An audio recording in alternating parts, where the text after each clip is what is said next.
Salam budaya, lestari budayaku. Hai Sobat Budaya, selamat datang di rumah kami di kanal YouTube Dinas Kebudayaan Kota Yogyakarta. Dan kami kembali hadir mempersembahkan sebuah pertunjukan tentang sejarah bangsa yang dikemas tentunya dengan lebih menarik dalam bentuk wayang milenial. Untuk itu, selamat menyaksikan. Halo sahabat budaya, kembali lagi bersama Elisa Orcarus Alaso dalam konten Gemes Generasi Milenial Melek Sejarah. Nah, kali ini kita akan mengusung tema Amanat 5 September. Nah, bersama Wayang Sinema. Terus habis itu kita akan ada wawancara ini sama narasumber kita yang spesial, yaitu dosen Fakultas Ilmu Budaya di Universitas Gadjah Mada, yaitu Dr. Sri Margono M.Hum M.Phil. Oke, sebelum kita melanjutkan wawancara, kita akan nonton dulu wayang sinemanya Amanat 5 September. Ayo kita saksikan bersama.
Kabar Nagasaki karo Hiroshima ki dibom sekutu.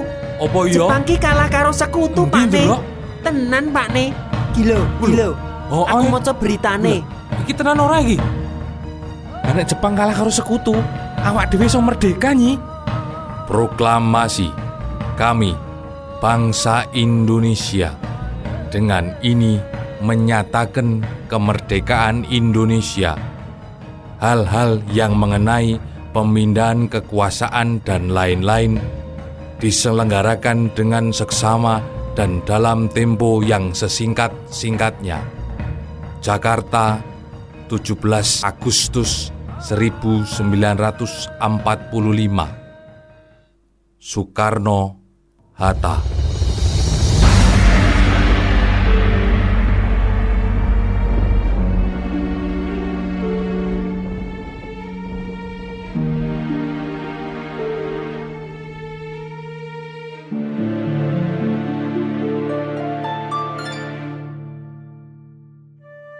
Kanjeng Sultan, terimalah hormat saya.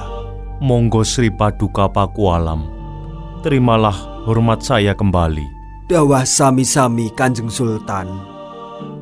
Wonten dawuh menopo nimbali ing kasultanan?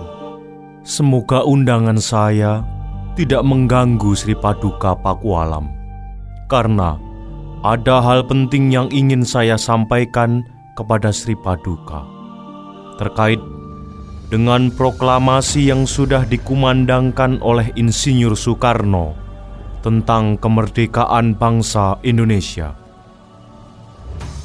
Aku merasa bahwa kini saatnya kita harus mendukung perjuangan kemerdekaan dan berdirinya negara ini. Saatnya kita menjadi bagian dari negara Republik Indonesia.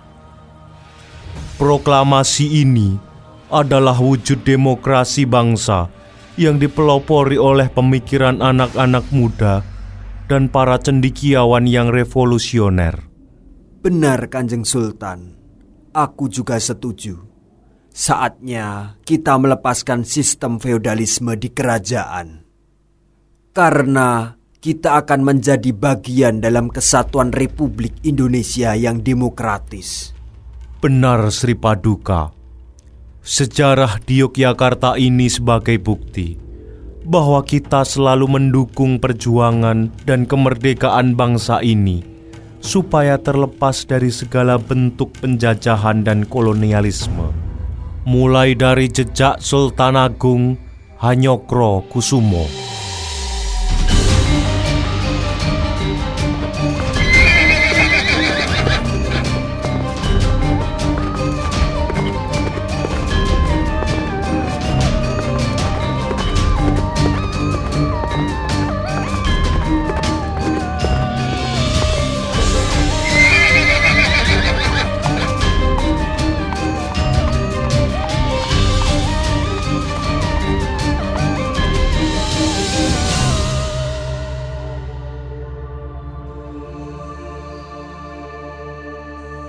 Sinuwun Sultan Agung, hamba menghadap Adipati Ukur. Mendekatlah. Kanjeng Sinuwun, ada apa? Paduka memanggil hamba. Sejujurnya, aku merasa gelisah. Karena sampai saat ini, aku belum mendapatkan kabar tentang keberhasilan Pangeran Mandurorjo dalam melakukan penyerangan ke Batavia. Aku sudah mengerahkan 10.000 tentaraku untuk mengusir VOC dari tanah Jawa. Duh Sinuwun, sebetulnya mengapa Kanjeng Sinuwun melakukan penyerangan ke Batavia? Aku tidak ingin tanah Jawa ini dikuasai oleh Belanda. Perdagangan yang mereka lakukan hanyalah alibi mereka untuk menguasai tanah Jawa dan memperbudak rakyat kita. Mereka melakukan semuanya ini hanya untuk kepentingan mereka dan keuntungan mereka sendiri. Oleh karena itu, VOC harus pergi dari tanah Jawa.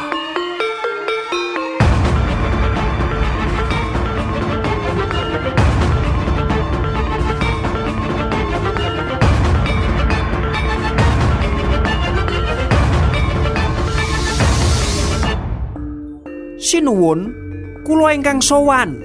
Adipati Jumina, ada apa kau menghadapku?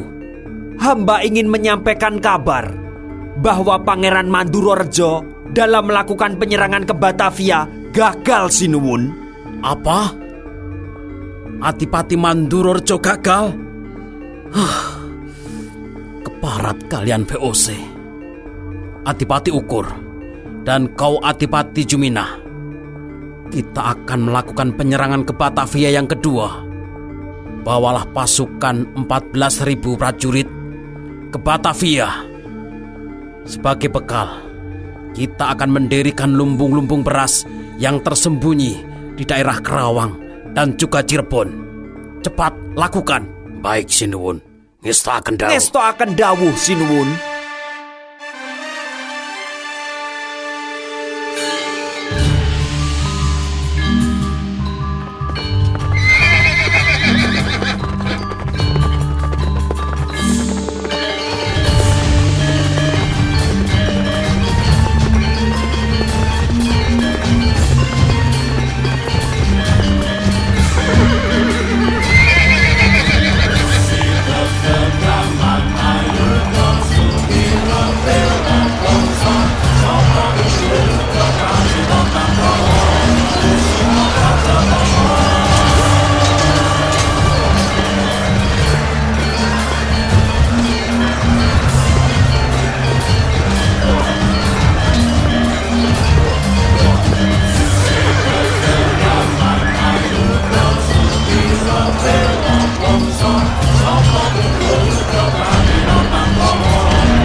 penyerangan ke Batavia yang dilakukan Adipati Ukur gagal, Sinuwun.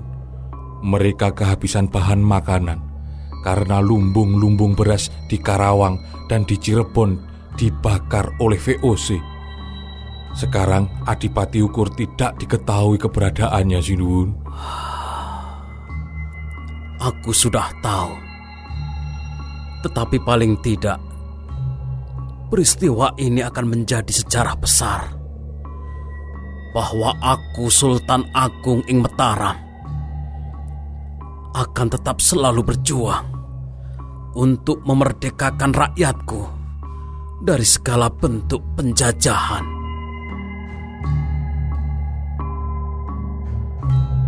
Benar Kanjeng Sultan.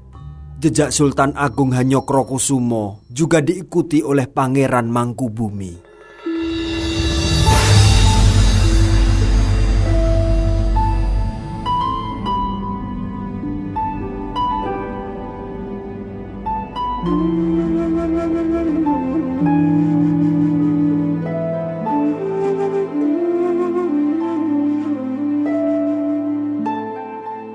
Pangeran Mangkubumi, Pakubuwono II kini telah menyerahkan kerajaan Mataram, baik secara de facto maupun de jure, kepada VOC.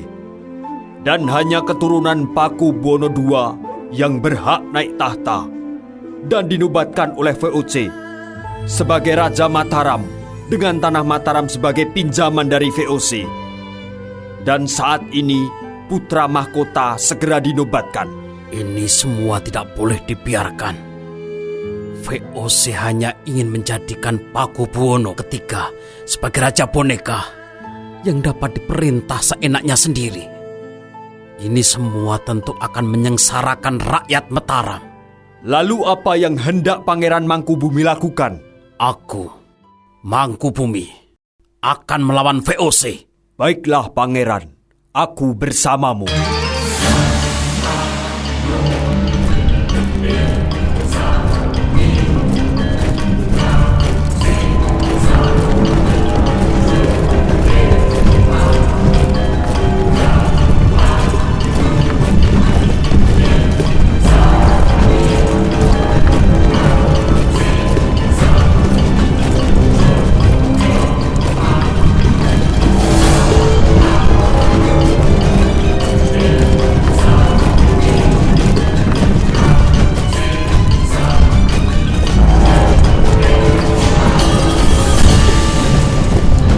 Tentara Mataram, bersiaplah kalian semua.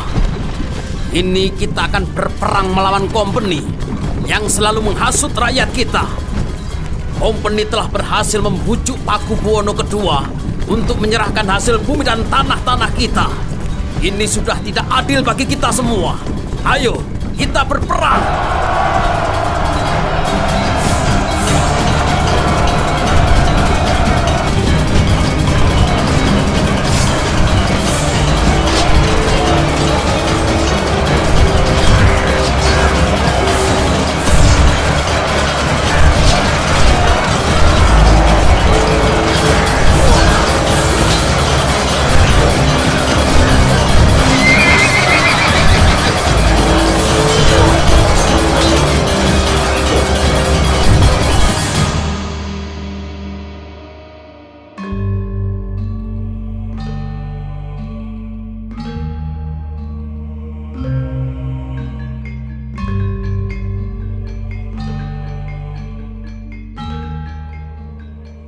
Saya Stan Mulder dari VOC membacakan surat perjanjian Gianti yang berisi pembagian Mataram menjadi 2 bagian, yakni Kasunanan Surakarta di bawah kepimpinan Pakubuwono III dan Kasultanan Ngayogyakarta di bawah raja yang bergelar Hamengkubuwono I.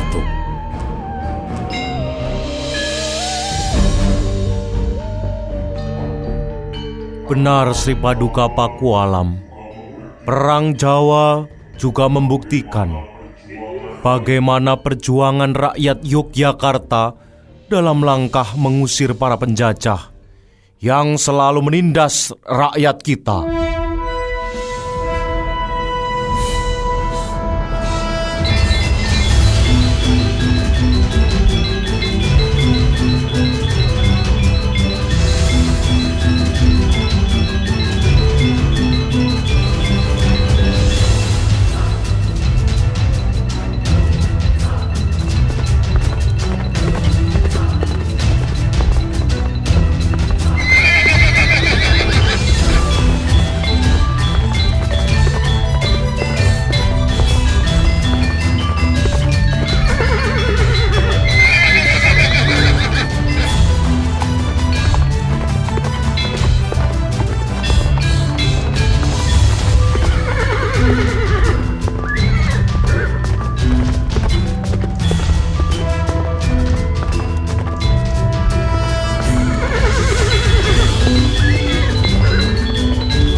Diponegoro, kamu saya tangkap. Jenderal Van de Kok, kamu boleh menangkapku, tapi darah perjuangan ini tidak akan pernah padam. Bangsaku akan tetap berjuang untuk mendapatkan kebebasan dan kemerdekaan yang kau rampas dari bangsa kami. Adipati Ukur dan kau Adipati Jumina, kita akan melakukan penyerangan ke Batavia yang kedua.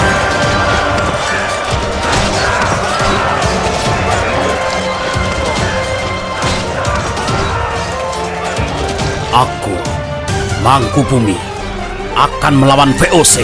Baiklah pangeran, aku bersamamu. Ayo, kita berperang!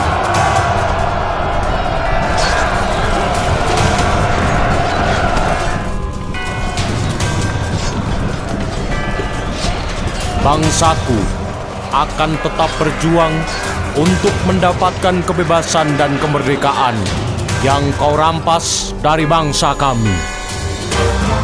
Kami, bangsa Indonesia, dengan ini menyatakan kemerdekaan Indonesia.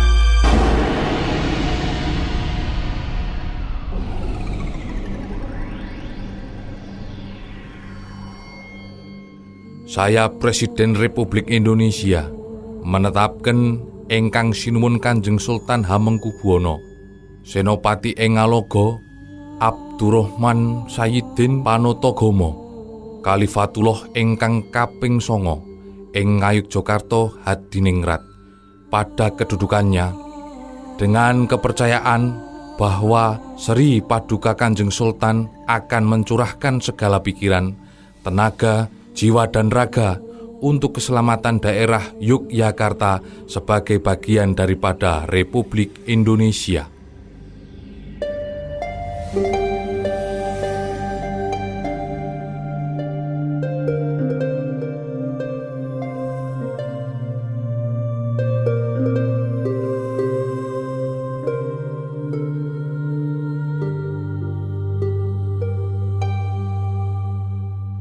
Kami Hamengkubuwana IX, Sultan Negeri Ngayogyakarta Hadiningrat menyatakan: 1. Bahwa negeri Ngayogyakarta Hadiningrat yang bersifat kerajaan adalah daerah istimewa dari negara Republik Indonesia. 2. Bahwa kami sebagai kepala daerah memegang segala kekuasaan dalam negeri Ngayogyakarta Hadiningrat, dan oleh karena itu berhubung dengan keadaan pada dewasa ini, segala urusan pemerintah dalam negeri Ngayogyakarta Hadiningrat mulai saat ini berada di tangan kami, dan kekuasaan-kekuasaan lainnya kami pegang seutuhnya. 3. bahwa perhubungan antara negeri Ngayogyakarta Hadiningrat dengan pemerintah pusat Negara Republik Indonesia bersifat langsung dan kami bertanggung jawab atas negeri kami langsung kepada Presiden Republik Indonesia.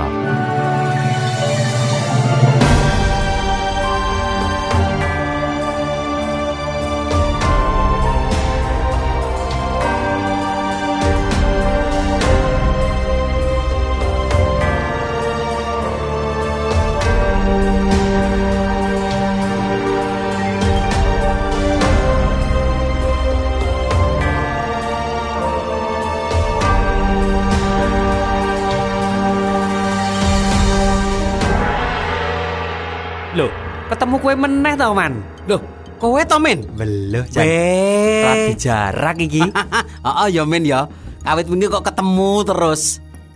Arep nang ndi men? Loh, lah yo ning kutha Ngayogyakarta sing istimewa. Oh, kutha Ngayogyakarta sing istimewa. Ora men.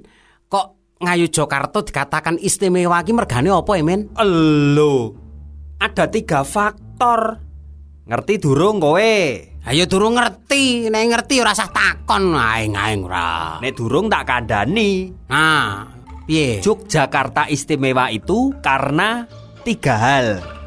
1. Istimewa dalam hal sejarah pembentukan pemerintahan daerah istimewa sebagaimana diatur dalam Undang-Undang Dasar 45 Pasal 18 dan penjelasannya mengenai hak asal-usul suatu daerah dalam teritori negara Indonesia serta bukti-bukti autentik atau fakta sejarah dalam proses perjuangan kemerdekaan baik sebelum maupun sesudah proklamasi kemerdekaan tanggal 17 Agustus 1945 hingga sekarang ini dalam memajukan pendidikan nasional dan kebudayaan Indonesia.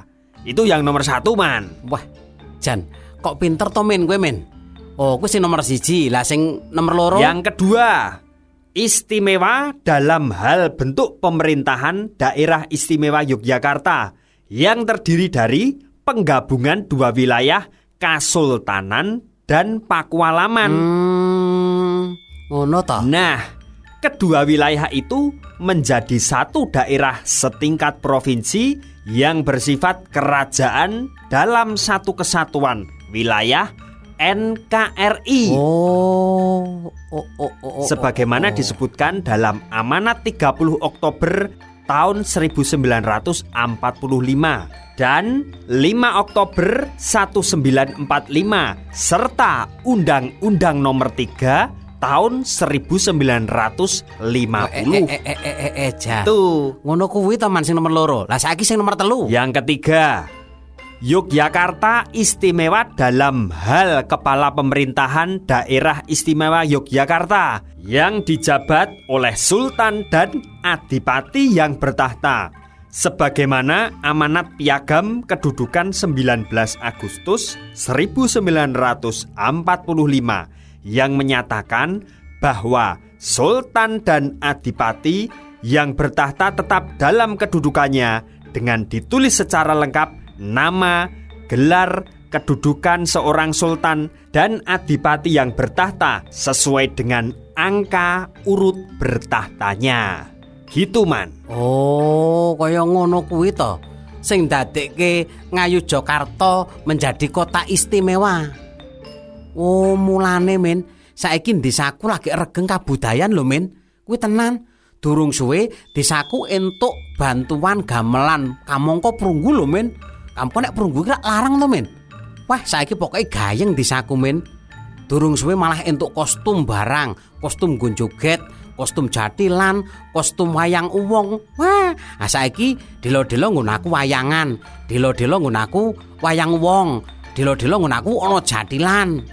Malah durung suwe iki nggon aku nganake kirap men. Kirap kamangka kirap nganggo bergodo, nganggo gunungan. Wah, jan wonge do macak ayu-ayu, sing lanang yo macak nganggo blangkonan bagus-bagus. Wah, jan nyenengke tenan men saiki men. Lah yo kuwi sebagai wujud adanya Desa Rintisan Budaya yang dibiayai oleh dana keistimewaan dalam rangka memperkuat kota Yogyakarta sebagai kota yang istimewa, tentunya dari seni dan budayanya. Ngono man. Oh, kuwi saka dana keistimewaan to, Min. Lah, saiki awak dhewe iso ngrasake keistimewaan Yogyakarta sing sak tenane man. Oh, dari segi sejarah ki Ngayogyakarta yo andil dalam memperjuangkan kemerdekaan ini yo, Min. Sejarah nyekseni man. Tamtama tamtamane Ngayogyakarta ngusir Londo ora nganti sedina man.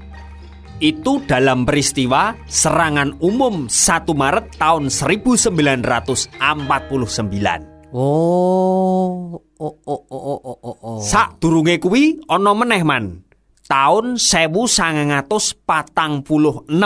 setahun bar Indonesia merdeka.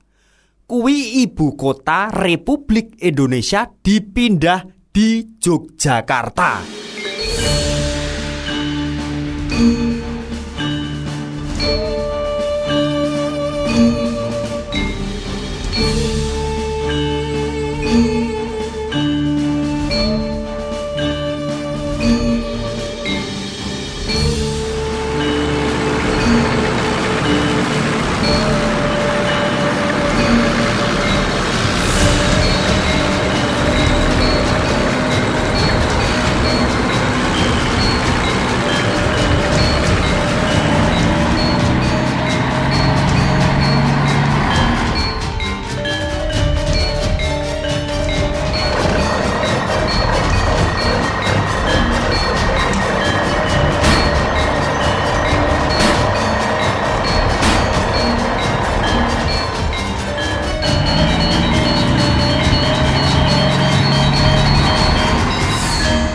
Presiden Soekarno, karena situasi ibu kota semakin kacau dan genting akibat nikah sudah menguasai Jakarta.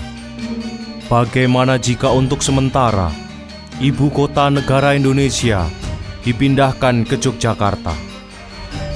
Saya merasa di Yogyakarta akan lebih aman dan memiliki fasilitas yang memadai untuk menjalankan sistem pemerintahan sementara. Terima kasih atas kebaikan Sultan. Dan saya setuju. Saya akan segera memindahkan ibu kota Republik Indonesia ke Yogyakarta. Segera.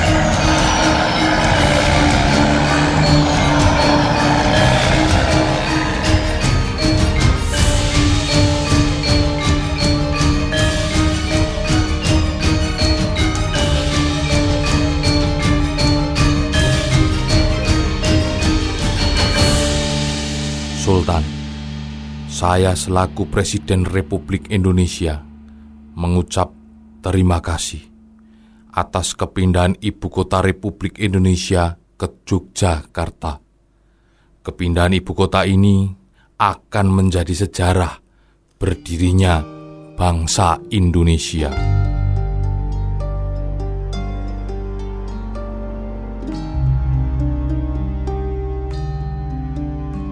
Nah, oleh karena itu, kita sebagai kawula Ngayogyakarta Hadiningrat harus berperan aktif dalam menjaga dan mempertahankan keistimewaan Yogyakarta. Ya jelas, men.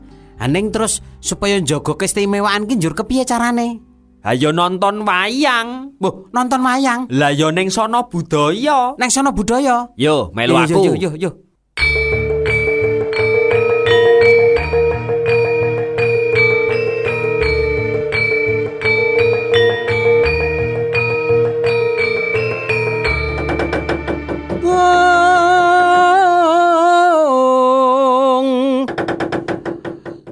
Loh, kok Anda galong? Wah, telat iki awak dhewe, Man. Waduh. Kok galong ya, Min ya? Lah kepiye to ki, Min? Waduh. Weh. Ngelingono sang gondo mastrat mojo.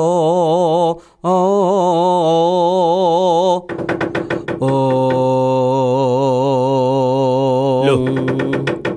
Iki rak Raden Mas Werkudara to? Wah, iya kowe dali, Min. Kowe kok neng kene? Lah kok mundak lemu? Oh, lah suwe ra tau wayangan. Iya. Anjir, wetenge blending. Lah kowe kok malah tambah kuru. Menika Raden Dursasana nggih. Kowe to daliman. Wah. Terus pundi Raden? Wah, wis. Kabar mule apik-apik wae to. Wah, nggih kaya ngeten iki mergane rata pepayon. Nek ming ra pepayon we padha. Ah, nggih mboten napa-napa. Nek sing baku panjenengan sehat ta? Amin, aku sehat, Man. Ah, nggih sehat. Arep lemu ning sehat. Amin. Wela kok kowe nang kene, Man? Oh, to ki? Aku kok dadi melu sak panggung iki karo Raden Mas Werkudara. Lho, Men. Lah kok awake dhewe kok nang kene iki piye to, Men? Iki piye? Lah. Piye to ki? Awake dhewe kok malah malah do bingung iki piye kowe iki? Lah wong kowe iki wayang kok dul.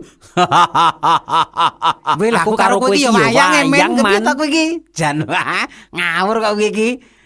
Masa wayang nonton wayang, aneh kok kowe iki. Oke, boleh bertanding, tapi Yogyakarta tetap istimewa ya. Oke, salam budaya. Lestari budaya gule.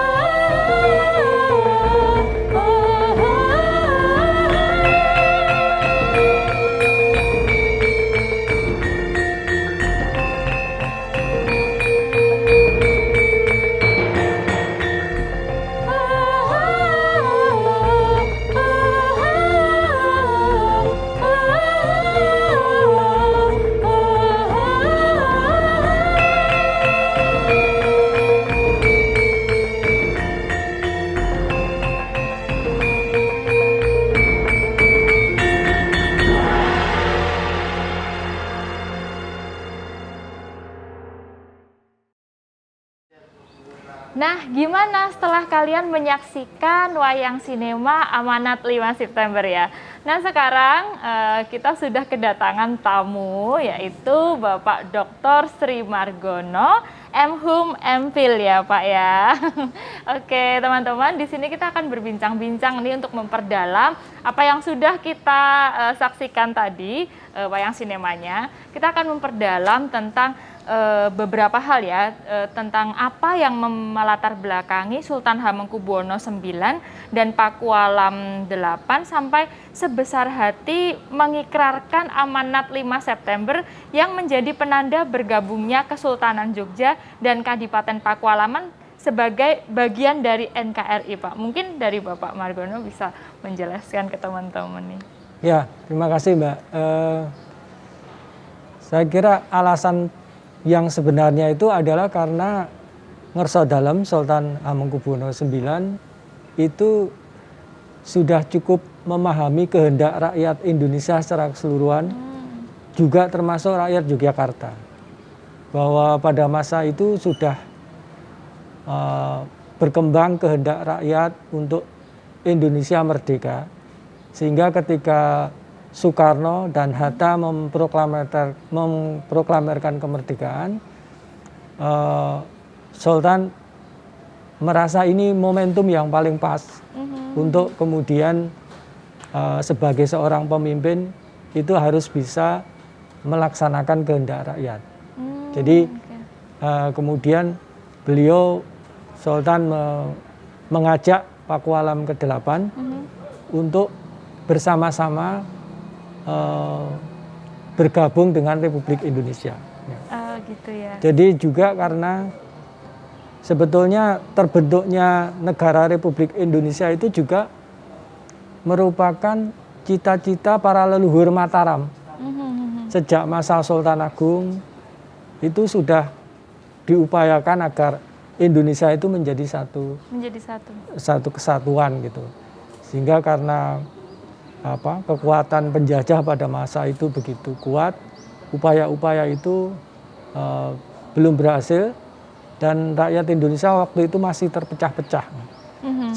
Sehingga ketika Indonesia sudah menjadi satu dan merdeka, itu sebetulnya juga kehendak dari leluhur para raja-raja Mataram. Itu sebabnya Sultan Hamengkubuwono IX menyadari bahwa itulah saatnya untuk Indonesia bersatu, sehingga mengorbankan negaranya sendiri untuk dijadikan satu dengan Republik Indonesia bersama-sama dengan kehendak rakyat yang lebih luas lagi. Gitu ya. Kalau pemikirannya kok bisa sampai ke sana ya? Maksudnya kan ini lebih enak tuh mengatur yang kecil ya. Tapi ini kalau bergabung kan otomatis jadi yang besar. Kok bisa ya punya pemikiran sampai ke sana? Nah, itu karena dia memahami cita-cita yang lebih besar dari para leluhurnya dan juga para pemimpin-pemimpin Indonesia yang pada masa itu sudah mengorbankan jiwa raga juga untuk membuat Indonesia merdeka seperti itu. Seperti Soekarno, Hatta, Syahrir, dan banyak lagi tokoh perjuangan yang secara sukarela mengorbankan jiwanya, membuat gerakan-gerakan atau partai-partai politik yang menuntut Indonesia merdeka. Banyak di antara mereka harus dibuang, harus diasingkan ke tempat-tempat yang sepi, sampai ke Banda, sampai ke Bovendigul di Papua yang tempatnya sangat mematikan seperti itu. Tapi mereka nggak goyah dan dalam sendiri Sultan Habib IX itu sudah lama terdidik di Belanda. Jadi dia sangat memahami tentang orang Belanda seperti apa, politik Belanda seperti apa. Selama bertahun-tahun bersekolah di negeri Belanda itu cukup membukakan hatinya dan juga melihat Indonesia menjadi dari tempat yang lebih luas gitu, dari perspektif dunia gitu. Nah, kalau dulu Sultan kan hanya ada di Indonesia, hanya melihat internal saja. Tapi begitu beliau ada di luar negeri, beliau bisa memotret secara lebih luas lagi dengan perspektif bangsa-bangsa di dunia yang juga mengalami penjajahan gitu. Sehingga itulah pemahaman beliau yang luas mengenai perkembangan dan perubahan di dunia. Itu membuat beliau impiannya makin besar lagi. Makin besar bahwa Indonesia akan lebih besar, lebih maju jika menjadi satu bangsa yang besar. Nah, Pak, bagaimana untuk respon rakyat Yogyakarta sendiri nih waktu dikeluarkannya pernyataan amanat 5 September tersebut ya? Iya, rakyat Yogyakarta itu rakyat yang sangat patuh pada para pemimpinnya, terutama kepada pemimpin yang begitu berkarisma seperti Sultan Hamengkubuwono IX dan Pakualam VIII. Jadi mereka mengikuti titah rajanya. Tidak lama setelah proklamasi itu, kan sebetulnya pemerintah Jepang itu masih bercokol di sini. Dan Gedung Agung itu masih dihuni oleh para tentara militer Jepang. Dan benderanya masih dikibarkan bendera Jepang. Begitu Sultan dan Pakualam membuat maklumat tanggal 5 September itu, pertengahan September, itu kemudian muncul gerakan rakyat untuk menurunkan bendera Jepang di Gedung Agung itu. Mereka naik ke atas, kemudian benderanya diganti dengan bendera merah putih. Merah putih ya? Ya, itu artinya bahwa rakyat menyambut bergabungnya Yogyakarta menjadi bagian dari Republik Indonesia. Wah, keren, jadi ada dukungan yang besar dari rakyat. Oh iya. Tapi berarti yo nggak cuman sekedar mendukung raja aja, tapi mereka emang pengen ikut merdeka, pengen ikut bergabung dengan Negara Kesatuan Republik Indonesia. Nah, sebenarnya apa arti penting dari momen amanat 5 September bagi Kesultanan Jogja dan bagi Indonesia di masa lalu dan saat ini ya Pak? Ya, menurut saya itu menunjukkan konsistensi sikap para pemimpin di Jogja sejak masa Sultan Agung terutama yang ingin mencita-citakan terciptanya Indonesia yang bersatu. Para pemimpin-pemimpin berikutnya nanti juga disusul para tokoh-tokoh seperti Pangeran Diponegoro yang juga ikut memberontak melawan Belanda. Kemudian raja-raja lain yang juga melawan seperti HB2 yang sampai dibuang ke Penang dan sebagainya. Itu adalah sikap konsisten dari raja-raja Jawa untuk menentang Belanda pada masa itu. Nah, sehingga ini ingin menunjukkan kepada bangsa Indonesia bahwa Yogyakarta itu adalah salah satu wilayah yang sejak awal didirikannya itu sudah melakukan resistensi yang aktif terhadap kolonialisme seperti itu. Sehingga kita pantas bangga disebut sebagai Jogja sebagai kota pahlawan juga karena kota revolusi. Karena disinilah kita menunjukkan sikap konsistensi itu.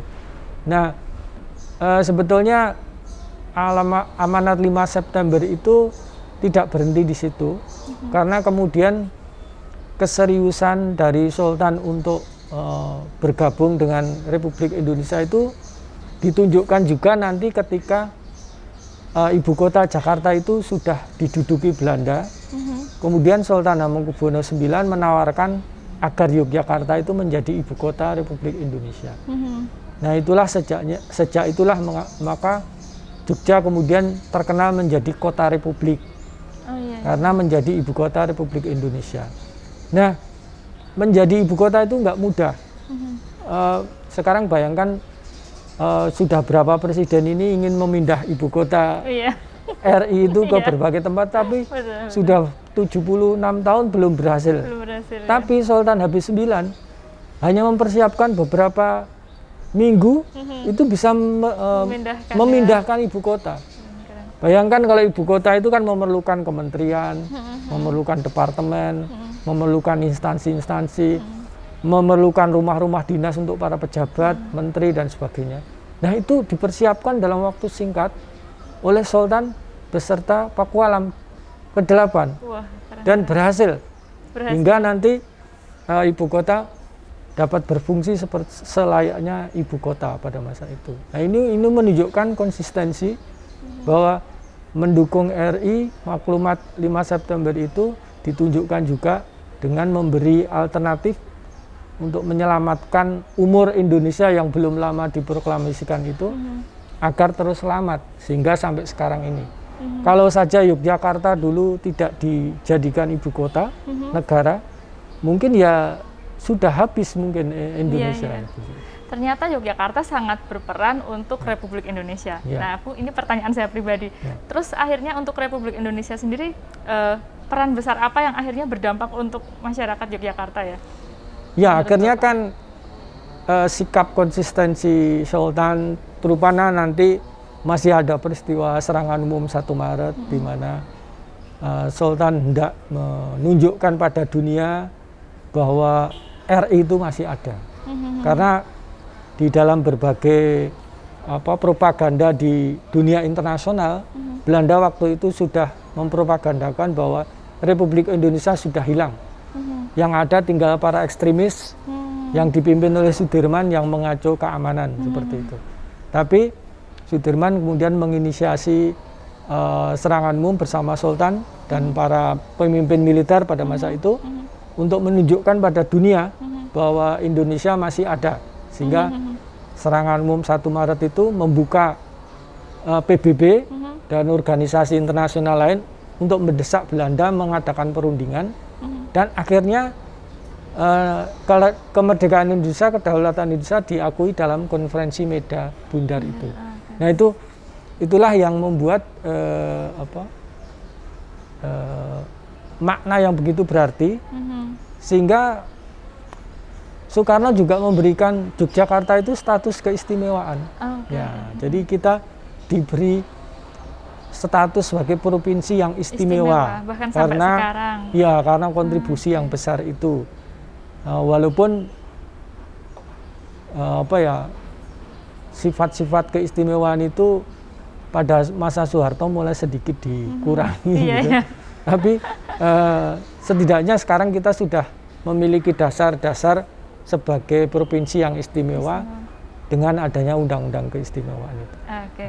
Nah, terakhir nih Bapak, pesan-pesan apa yang ingin Bapak sampaikan kepada generasi milenial ini tentang perjalanan peristiwa Amanat 5 September yang udah pernah terjadi? Baik, saya kira ini penting bagi generasi muda. Pertama harus paham dulu sejarahnya. Jadi apa yang terjadi di masa itu seperti apa, latar belakang mengapa ada 5 September itu perlu dipahami dengan baik. Dan sosialisasi mengenai peristiwa ini juga harus dilakukan dengan baik. Sehingga saya menyambut baik tentang sosialisasi ini melalui berbagai cara agar generasi muda itu paham sejarah. Kalau enggak memahami sejarahnya bagaimana bisa mengerti kan? Jadi itu tugas kita untuk memberi pemahaman pada generasi muda itu untuk memahami sejarahnya. Nah, dari situ kita bisa mengambil nilai-nilai penting. Nilai-nilai pentingnya apa? Bahwa kita sudah menjadi bagian Republik Indonesia yang lebih besar. Artinya kita sudah tidak perlu berpikir secara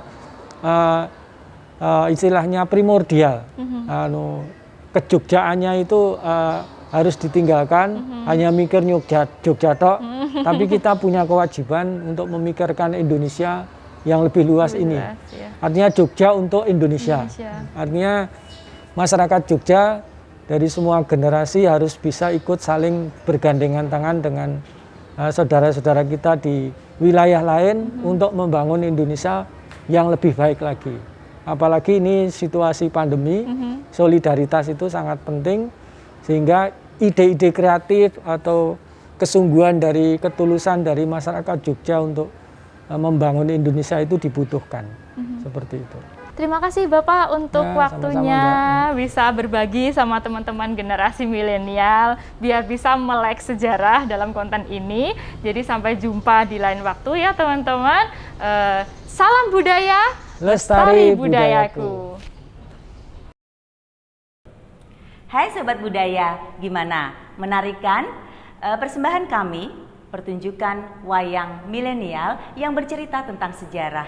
Tentunya kalian menjadi lebih mudah dan menyenangkan dalam belajar sejarah. Untuk itu, tunggu episode-episode selanjutnya dari kami. Salam budaya, lestari budayaku.